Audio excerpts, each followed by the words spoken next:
Vamos continuar então. Hoje nós vamos abrir essa pequeníssima série de mensagens de 2 encontros chamado Canta Minha Alma. Eu quero falar com você um pouco sobre adoração, e adoração num sentido que talvez não seja tão comum eu e você exercitarmos. Nós falamos muito sobre adoração, nós cantamos todos os domingos. Nós não cantamos somente nos domingos, quando nos reunimos como igreja e comunitariamente levantamos uma só voz, como acabamos de fazer, através de canções fortes, de declarações profundas, sobre quem é Deus e o que Ele pode fazer na nossa vida. Nós cantamos também às vezes no carro. Quem canta no carro aí? Levanta a mão. Tem gente que canta no carro, e principalmente quando não está acompanhado, né? É interessante, às vezes, quem mora em Águas Claras pega muito engarrafamento. De vez em quando eu parado assim, olho para o lado, tem alguém dentro do carro assim, enlouquecidamente cantando assim, como se estivesse num show. Quantos fazem isso dentro do carro? Ok. Ontem de manhã eu fui comprar um pão na padaria, e quando voltei tinha um cara caminhando na calçada assim, ó. E eu falei, esse cara tá maluco. Quando eu percebi, ele estava com um fonezinho de ouvido, estava curtindo alguma coisa ali. Às vezes a gente canta assim. Tem os que cantam no chuveiro. Quem canta no chuveiro aí? Ok. Tem os adoradores de chuveiro. A música faz parte da nossa expressão de adoração. E isso não é somente no tempo em que vivemos. Isso não é uma característica contemporânea, não é uma característica da igreja de hoje. A música faz parte mesmo da expressão de adoração desde os primórdios. Quando a gente lê os salmos, a gente não tem acesso às melodias e harmonias que foram feitas, mas muitos salmos são literalmente canções que eram cantadas tanto nas meditações, nos momentos a sós que Davi escreveu e tocava sua harpa e cantava e louvava ao Senhor, como também essas canções passaram a fazer parte da musicografia do povo de Deus, e o povo cantava em suas peregrinações, cantava em seus grandes encontros, em adoração a Deus. Desde muito cedo a música faz parte da nossa expressão e faz parte importante da nossa expressão de adoração. E nós queremos falar durante esse domingo e o próximo sobre essa adoração, que vem através da música, mas nós não vamos ficar aqui cantando o tempo inteiro. Mas eu quero trazer você para uma reflexão sobre uma adoração e uma motivação para adorar, especialmente na palavra de hoje.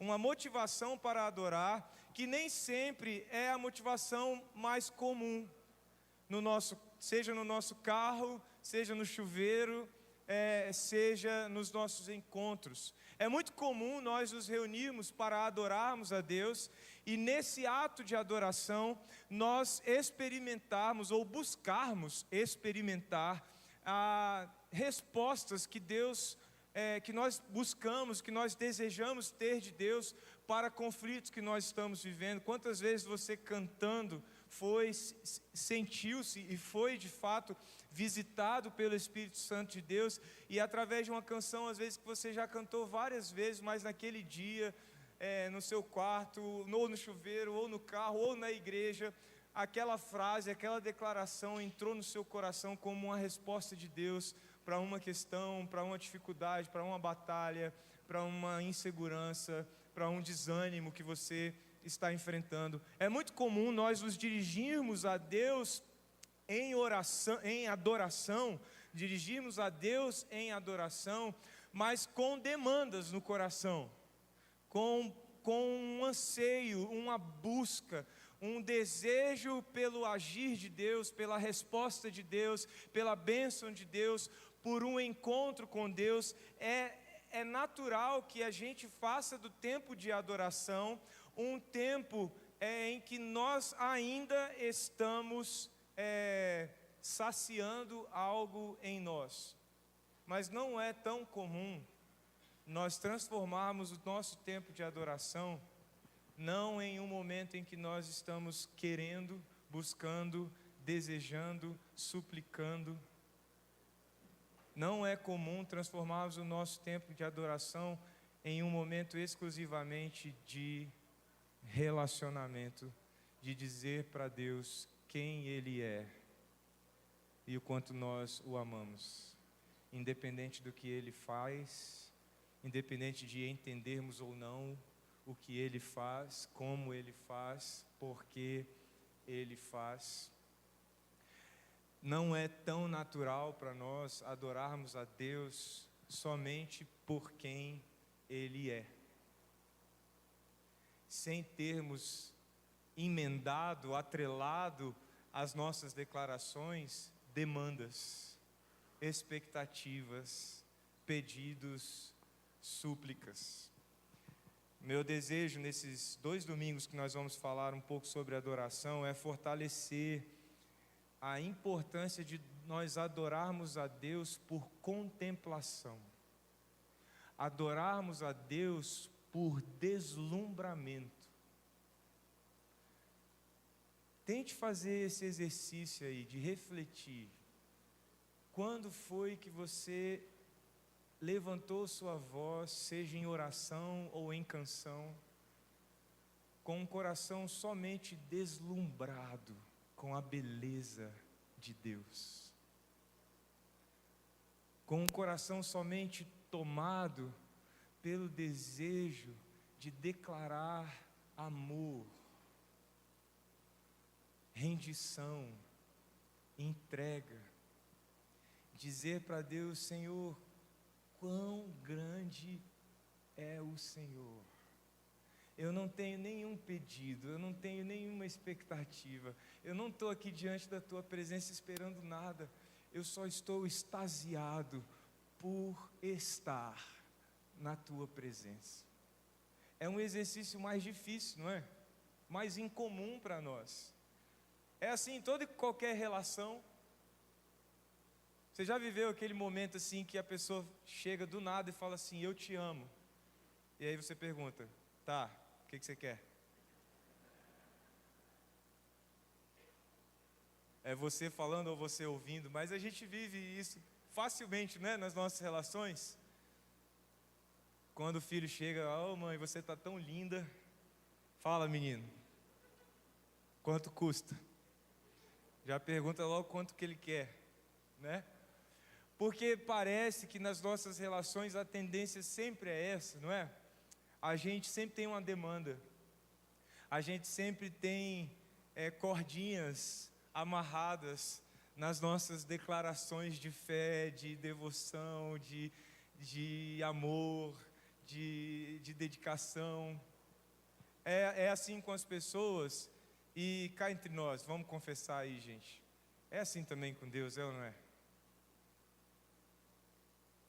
A gente sempre chega, ou pelo menos assim, quase sempre, para não ser injusto, mas quase sempre a gente chega para Deus assim, ó, com a mão para trás e fala: Senhor, o Senhor é tão lindo, tão maravilhoso, o Senhor é tão grande, o Senhor é tão poderoso. Então olha só essa lista que eu tenho aqui, dá uma olhadinha aqui, eu estou precisando. Adorar a Deus tem a ver sim com a gente saber que Ele é onipotente, e que Ele pode, e que Ele faz, e que Ele se importa, e que Ele te ama, e que Ele te livra, e que Ele te restaura, e que Ele visita a sua casa, a sua família, Ele visita seu coração. Mas é importante também desenvolvermos uma adoração em que as nossas canções saem somente de um coração deslumbrado,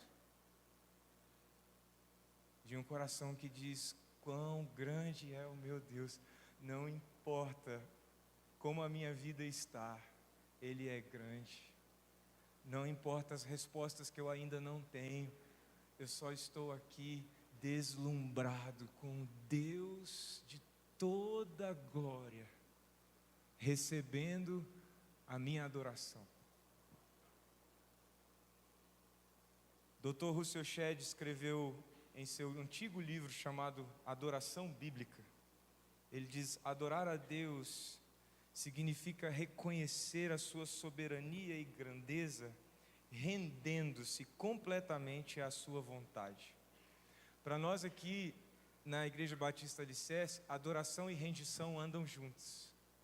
Para nós, adoração é um pilar da igreja, e rendição é uma estação do discipulado. Uma igreja precisa estar fundamentada na adoração, e todo discípulo precisa entender que tornar-se um seguidor de Jesus significa render sua vida, render sua vontade, render seus planos, render-se nas mãos daquele que tem o controle. E o Dr. Russell Shedd fala isso muito bem. Adorar significa reconhecer que Deus domina, e reconhecendo, render completamente a nossa vida à sua vontade e ao seu propósito. Hoje eu quero conversar com você e convidar você a um coração deslumbrado e rendido. É um movimento de adoração que talvez não seja o mais comum na sua vida e na minha vida também não. Talvez o movimento de adoração mais comum do meu coração e do seu coração é necessitado. Talvez seja esperançoso. Às vezes pode ser até desesperado. Também pode ser alegre, triunfante, cheio de gratidão. São movimentos de adoração, são motivações de adoração que nos levam a cantar. Gratidão nos leva a cantar, mas a necessidade também nos leva a cantar. As vitórias nos levam a celebrar, mas os fracassos também nos levam a dizer o quanto nós precisamos de Deus. Mas hoje eu quero puxar você para fora dessas inclinações que são mais naturais para mim e para você. Essas inclinações de celebrarmos quando estamos felizes, celebrarmos a Deus quando vivemos vitórias, e de também buscarmos e nos quebrantarmos na presença dEle quando estamos necessitados, quando estamos vivendo crises e chacoalhados pela vida. Eu quero trazer vocês para um lugar que é muito especial, e por ser tão especial, às vezes é raro na minha vida e na sua vida, que é o lugar onde nós somos movidos exclusivamente pela beleza de Deus, pela grandeza de Deus, onde nosso canto e nossas declarações não vêm mais das coisas que vivemos, mas vem somente de quem Ele é diante de nós. Abra a sua Bíblia em Romanos capítulo 11. Romanos capítulo 11, versos 33 a 36, 4 versos somente. Deixe sua Bíblia aberta aí. Se você não tiver Bíblia, o texto virá aqui para o telão e você vai poder acompanhar. O que você está vendo, esses 4 versos da carta que o apóstolo Paulo escreveu aos Romanos, é uma das doxologias do apóstolo Paulo. Palavra difícil, né? Doxologia. A logia é palavra, ou alguns traduzem como conhecimento, mas logia vem de logos, palavra, e doxo é glória. Doxologia é usar palavras para declarar a glória de Deus. Quando nós falamos, essa é uma doxologia, nós estamos nos referindo a uma expressão registrada nas Escrituras, uma expressão que foi registrada com uma única intenção: glorificar a Deus por quem Ele é, por sua grandeza, por sua majestade. E é interessante que essa declaração em 4 versos que está em Romanos, ela está encravada no meio de uma peça teológica. A carta aos Romanos é uma das cartas mais complexas para a leitura bíblica do Novo Testamento. Nela estão inseridos os conceitos mais difíceis e profundos teológicos para entendermos doutrinas como a soberania de Deus, a salvação, o plano redentivo de Deus através de Jesus Cristo, justificação, regeneração,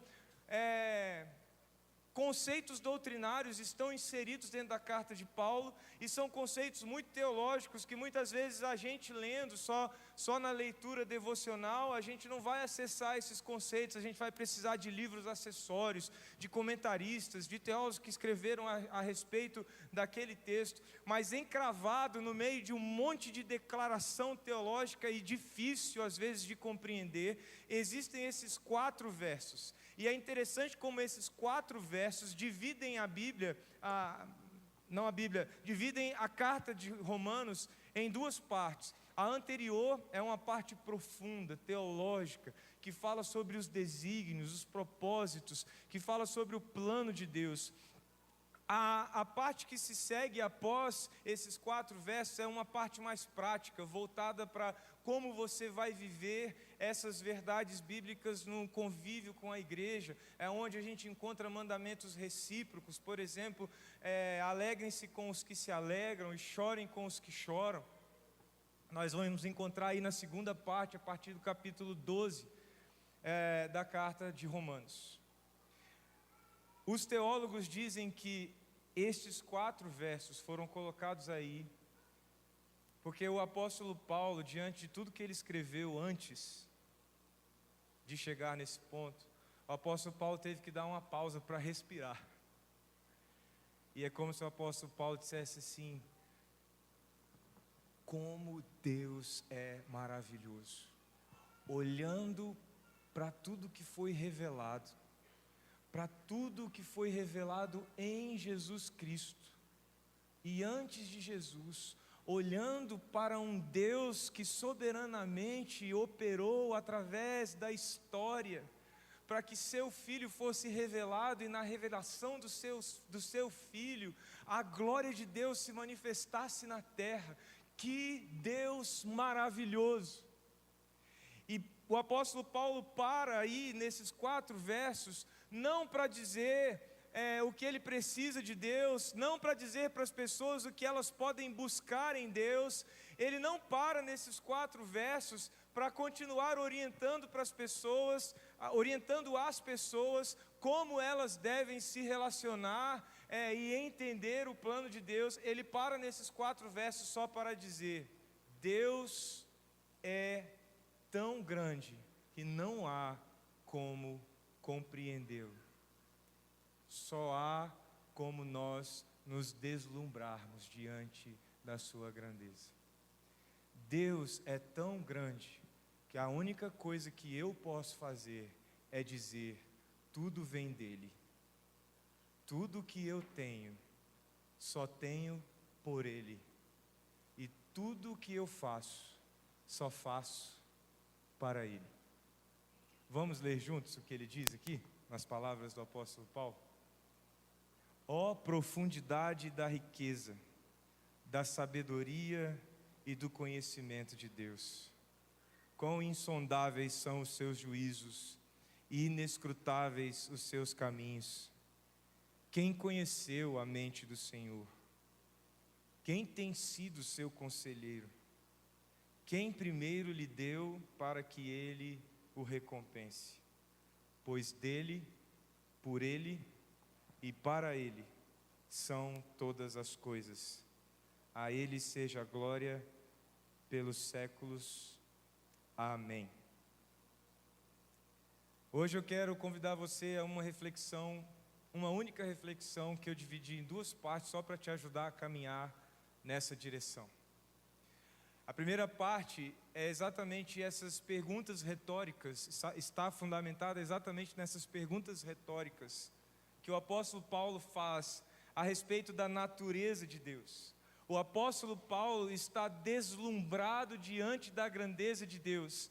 O apóstolo Paulo não sabe explicar como Deus fez tudo o que fez. Apesar dele ter escrito os 10 capítulos anteriores e boa parte do capítulo 11, tentando apresentar para as pessoas como ao longo da história Deus foi costurando os acontecimentos, as profecias e promessas registradas, para que em Cristo toda a glória de Deus se revelasse para a salvação de todo o que crê.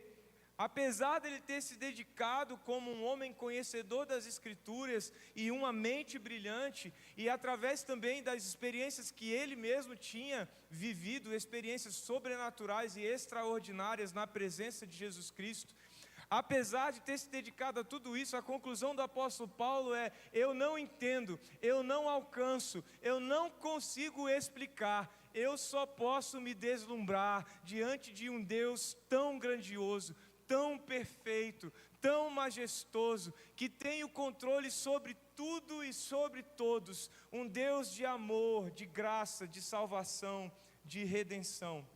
A única coisa que eu posso fazer é me deslumbrar diante da sua grandeza e me render diante da sua glória. E é isso que eu quero que você faça nessa manhã, que você, inspirado pelo apóstolo Paulo, se deslumbre com a grandeza de Deus e se renda à glória dele. Então, primeiro, minha adoração deve ser fruto de um profundo deslumbramento. O apóstolo Paulo para tudo. Eu falo para vocês que eu gosto de imaginar, né? Quando eu leio a Bíblia, eu gosto de imaginar cenas. E aqui eu imagino o apóstolo Paulo escrevendo. E eu já tive uma sensação que talvez seja parecida com a que eu imagino que o apóstolo Paulo teve.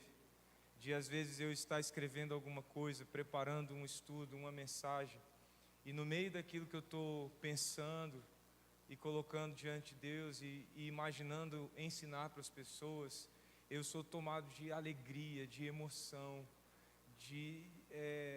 eu me deparo com a beleza daquilo que Deus está fazendo, que Deus está falando.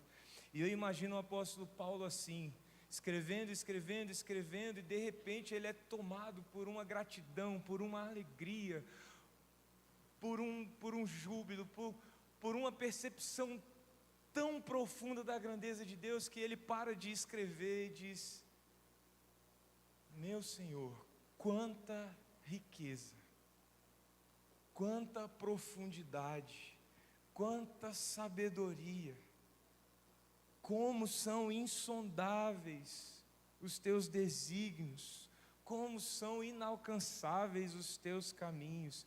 O apóstolo Paulo começa a adorar esse Deus que é ao mesmo tempo perto, próximo, dentro, e ao mesmo tempo grandioso, majestoso, assentado num trono de glória. Ele para e adora, deslumbrado. Sabe o que é deslumbramento? Para ajudar você a exercitar esse tipo de adoração, uma adoração que não está buscando nada, só está reconhecendo, é você declarar que é imensurável o que Deus tem. O que Deus tem para você? Se eu perguntasse para você assim agora, o que Deus tem para a sua vida? Eu e você, na verdade, não sabemos. É imensurável. Há momentos, então, que no lugar de buscarmos o que Ele tem, que tal simplesmente reconhecermos que o que Ele tem é imensurável para nós, e simplesmente declararmos isso: Senhor, aquilo que o Senhor tem é incalculável, é imensurável, e eu te louvo por ser um Deus assim, que não cabe, que não se mede, que não se calcula. Deslumbramento é dizer: é insondável o que Ele faz. Quantos aqui podem dizer que entendem perfeitamente o que Deus faz?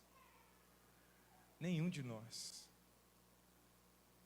E às vezes a gente fica inquieto porque a gente quer entender. Aí o nosso culto fica um culto nervoso, agitado. A nossa devocional fica uma devocional ansiosa, alterada e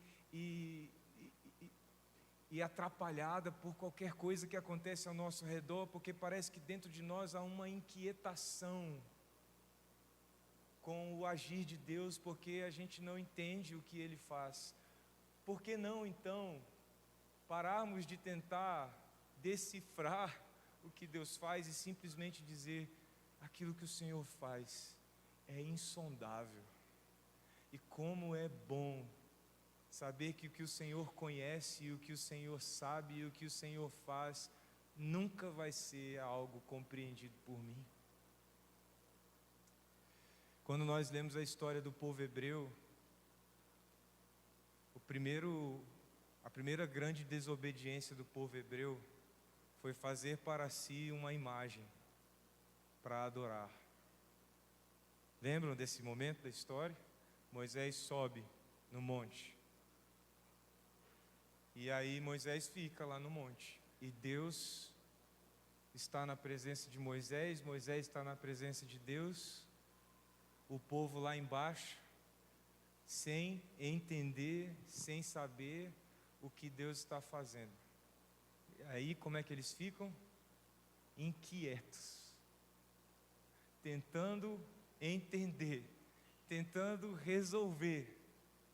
E aí alguém tem a brilhante ideia: vamos juntar os brincos, anéis, tudo que tiver de ouro aqui, vamos derreter e esculpir um bezerro. Não sei se você já prestou atenção, mas nessa história, o povo hebreu, o objetivo do povo hebreu não era fazer um novo Deus. O objetivo do povo hebreu era fazer algo que representasse o Deus que tirou eles do Egito. Certo? Qual foi a última praga do Egito? Quem sabe? Pergunta de escola bíblica. Qual foi a última praga do Egito? Morte dos primogênitos. Como os judeus se livraram da morte dos seus primogênitos? Com o sangue. O sangue do quê? De um cordeiro. Tiveram que matar um cordeiro e passar o sangue nas portas. Qual foi a imagem que o povo hebreu fez para adorar a Deus? Um cordeiro. Eles estavam tentando fazer Deus funcionar na lógica deles. Moisés desapareceu, está lá, a gente não sabe o que está acontecendo, não sabemos o que Deus está fazendo. Quando a gente não sabe o que Deus faz, o que a gente faz? A gente faz. Esse é o problema. O nosso problema é esse, é que quando a gente não sabe o que Deus está fazendo, a gente faz. E quando a gente faz, dá ruim ou dá bom? Dá ruim. Deu ruim para eles. Eles fizeram, mas deu ruim.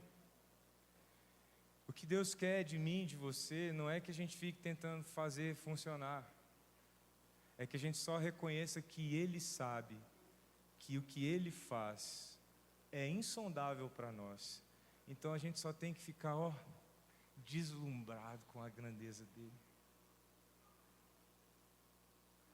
Deslumbramento é também dizer que é inalcançável o que Ele conhece. É dizer: eu não sei, Senhor. Eu não sei, mas o Senhor sabe. Eu não sou capaz, mas o Senhor é capaz. Eu não tenho, mas o Senhor tem.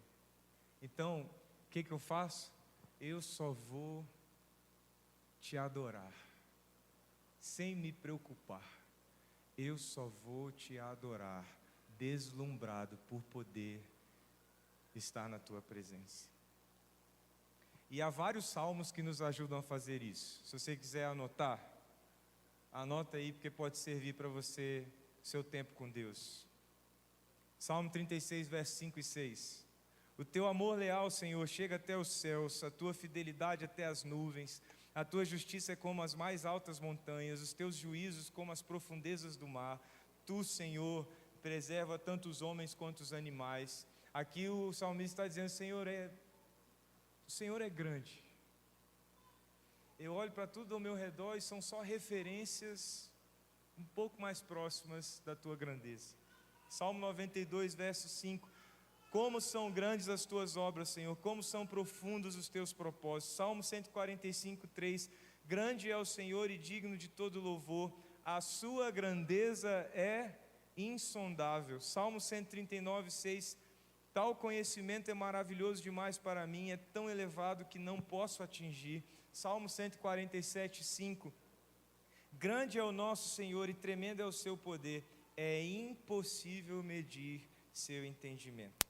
Então, primeiro, minha adoração deve ser fruto de um profundo deslumbramento. E esse deslumbramento precisa ser algo que me faz reconhecer e render tudo ao Senhor.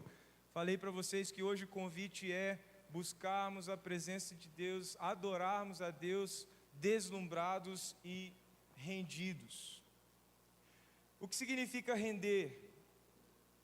Olha o que diz aí o verso 36. Volta lá no verso 36. Muitos sabemos de cor, né, esse verso? Porque dele, por ele e para ele são todas as coisas. Nós temos aí 3 preposições, tá certo? Dele, por ele, então dele, de, por e para. O que significa de? Usar essa... Cadê o pessoal do Enem? Significa... Alguém falou aí? Posse. Muito bem. Quando eu digo dele, significa que a quem eu estou me referindo, essa pessoa tem a posse. Quando eu digo por,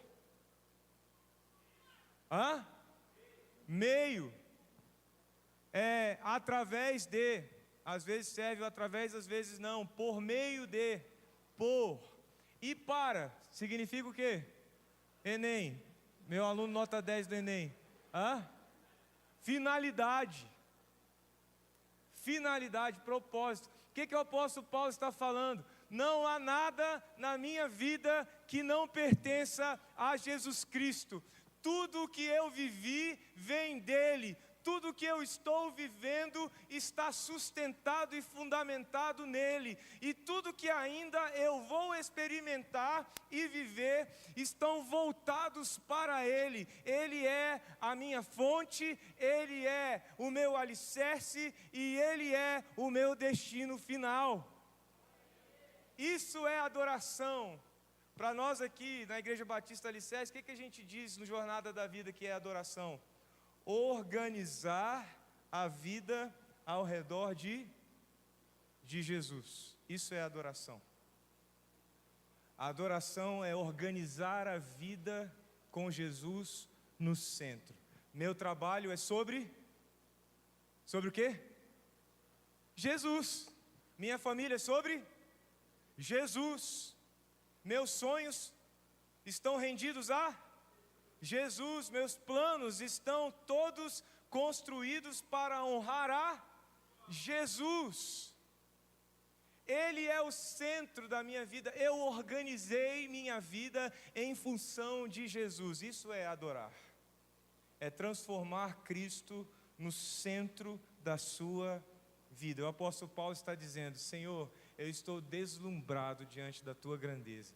E deslumbrado com quem o Senhor é, só há uma postura que eu posso tomar: colocar o Senhor no centro de todas as coisas. O apóstolo Paulo diz: dele, por ele são o quê? Todas as coisas. A palavra grega aqui para todas significa, sabe o quê? Todas. É isso. E o que significa todas?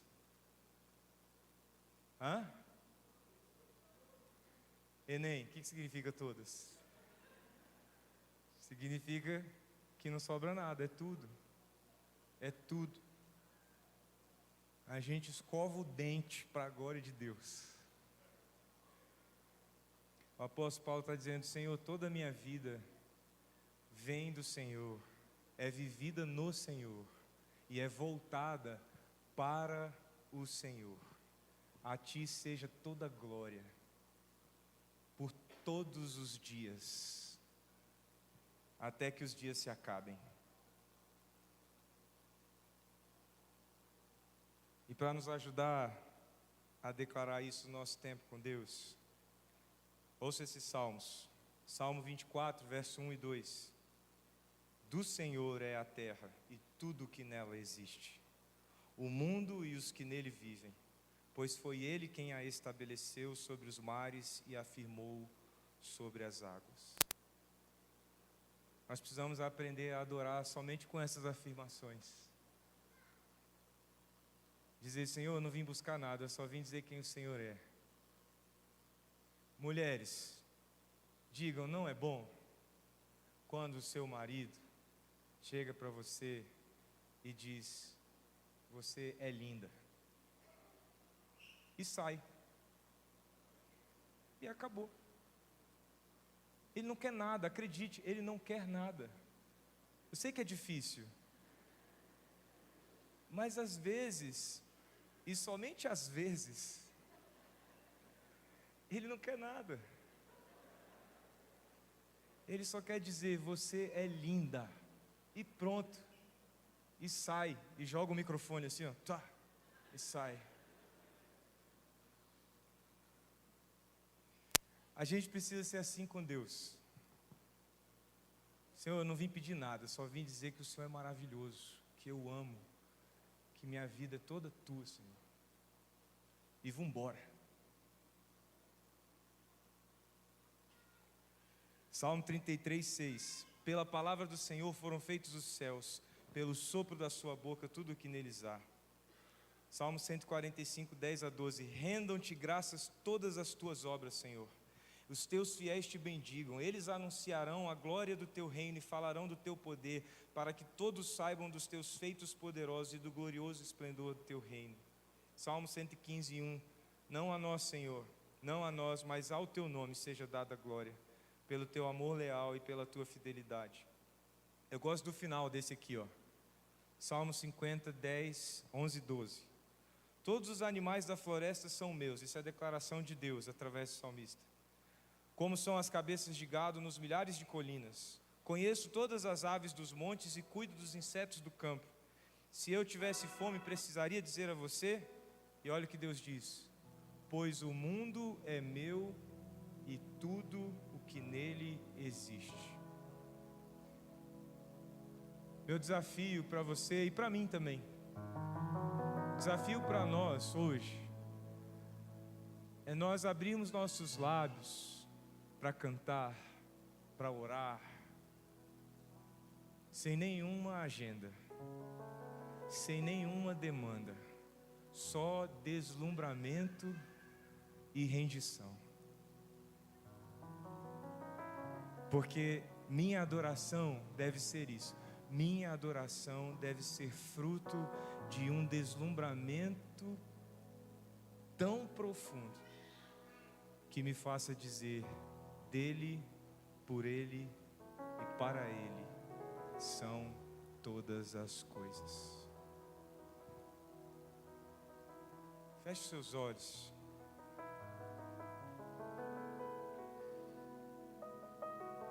E a minha pergunta para você é: como é que você pode repetir nas suas palavras as palavras do apóstolo Paulo?